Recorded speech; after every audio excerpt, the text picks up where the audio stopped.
Let me start by saying something very honest. If project writing feels hard to you, the real struggle probably didn't begin in chapter 1. It began the day you chose your topic. Because once the topic is wrong, everything becomes difficult. Your objectives become confusing, your methodology becomes unclear, your supervisor keeps asking you to revise, and you start feeling like research is not for you. But here is the truth. Research is not difficult. Unstructured topic selection is. So, today, I am not just giving you advice, I am walking you through the intellectual thinking process behind choosing a powerful project topic. By the end of this session, you should be able to generate your own topic, test it academically, refine it professionally, and defend it confidently. Let's begin properly. A project topic is not just a sentence. It is a compressed research plan. Inside that one sentence, it must quietly reveal the problem area, the key variables, the target population, the context or location, and the direction of investigation. A strong topic is like a blueprint. When a professor reads your topic, they should already predict your likely research questions, your objectives, your possible methodology, and your expected data type. If your topic cannot signal these things, it is not yet mature. People often say, choose from your area of interest. That advice is correct but incomplete, because your area of interest is your broad academic comfort zone. For example, your area of interest can be education, it can be mental health, it can be banking, entrepreneurship, organizational behavior, and so on. But let me ask you something. Can you write a project on education? The answer is no, because it is too wide. So, area of interest is your starting field, not your topic. Research should move from broad to narrow, and then specific, then to measurable. That narrowing process is where intelligence shows. Now, let us introduce one of the most misunderstood concepts. It is called variables. A variable is anything that can vary or change. In research, we mainly deal with independent variable, dependent variable, and moderating or control variable. Independent variable is the factor you believe is influencing something else. It is the predictor. It is the cause-like factor. Example of independent variable are study habits, social media usage, employee motivation, parenting style, and so on. Dependent variable, on the other hand, simply means the outcome. It is the result of independent variable. It is what is being affected. I would say that it is that factor that depends on the independent variable.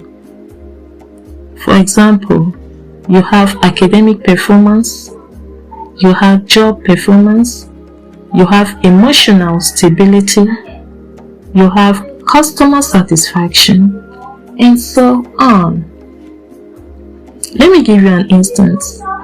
If your topic is the impact of study habits on academic performance, study habits in this topic is your independent variable, while academic performance is your dependent variable, meaning you are investigating whether study habits influence academic performance. To me, I think this is simple, clear, and logical enough. Now we go deeper. Beyond independent and dependent variables, your topic may also include population. Population is trying to ask who you are studying. Is it undergraduate students, teachers, bank employees? Who are your population? Is it adolescents or ladies among undergraduate students? You need to clearly state who your population is. Now, you bring in location or context in your topic after your population. So your location and your context is where the study is situated. Is it in Abuja? Is it in selected secondary schools? Is it in public university in Nigeria? You need to cite this because location increases clarity and feasibility. You also need to consider the moderating or control variables. This is mostly advanced, but it is powerful. Sometimes another variable may influence the relationship. For example, the impact of social media usage on academic performance, the moderating role of self-discipline. Now, between the independent variable, which is social media usage, and dependent variable, which is academic performance, the moderator there is self-discipline. This shows advanced thinking, especially for postgraduate work. For quantitative research, you are advised to use this structure in your topic. The effects, the impacts, the influence, the relationship between, then you mention your independent variable, and then your dependent variable. Among, then you mention your population. In, that is your, and then you mention your location. For example, you may have something like the influence of employee motivation on job performance among staff of selected commercial banks in Abuja. You can see that every component of this topic is clearly visible. That is how your topic should also make or sound. Nothing in this topic is hidden, and that is where maturity comes in. I want you to note that not all studies use independent variable and dependent variable. Qualitative topics explore experiences, perception, or meanings. They often begin with exploring, understanding, examining, investigating, and so on. For example, exploring the lived experiences of first-generation university students. Looking at this quantitative research topic, you will see that there is no independent variable or dependent variable. But the topic is still clear as it has a focus, which is lived experiences, and it also has population, which is first generation university students. Here are, depending on the type of research you are to embark on, I've given you two instances, the two structure that should be employed or should be followed when choosing or selecting your project topic. Please refer back to this video, the earlier part of it, to learn anywhere you're confused, to correct any aspect that you need to gain clarification on. So here are checklists for you to consider before submitting your topic. Before you send your topic to your supervisor, you should make effort to test if it is clear, if your topic is clear. Check if your topic is specific. Check if your topic is able to collect data. Check if the population you mention is identifiable. Check if the location you mention in your topic is accessible. Check if your topic is manageable within your time frame. All these are very, very important. You also need to check if your topic addresses a real problem. You need to check if it is ethically safe. If any answer to all of this is no, then you are to make an effort to refine them accordingly. Here are common mistakes students make. Let us correct them immediately. Some students choose a topic because it sounds big. Some students use vague words like effects of education in Nigeria.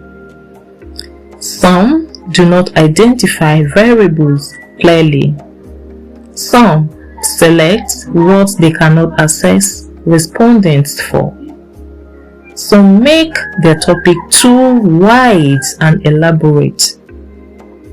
Let me cite an example of weak topic: social media and students.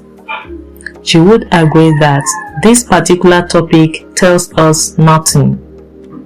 The better way to say this could be the impact of social media usage on academic performance among undergraduate students in Abuja.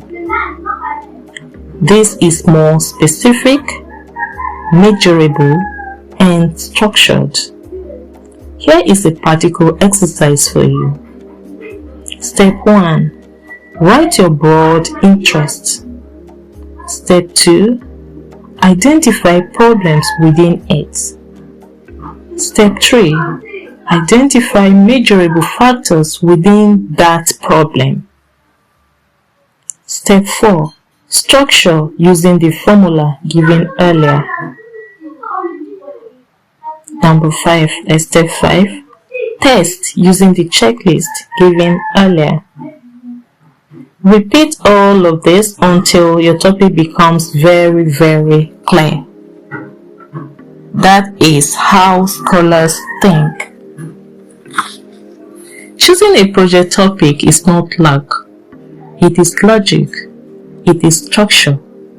It is academic maturity in action. When your topic is clear, your objectives becomes easy. Your research questions flow naturally. Your methodology aligns smoothly. Your defense becomes confident. Do not rush topic selection. Invest time in it, because a strong topic reduces 50% of your project stress. In our next episode, we move into how to write chapter 1 from background to problem statements. Stay structured, stay intentional, because research excellence is not accidental. It is built step by step. Drop your questions in the comment section. We demand that it receives attention and responses. Thank you for staying with us. Thank you for believing in us. See you again in our next episode. Keep sharing this video for others to join, and I urge you all to subscribe to this YouTube channel. Thank you once again. Bye for now.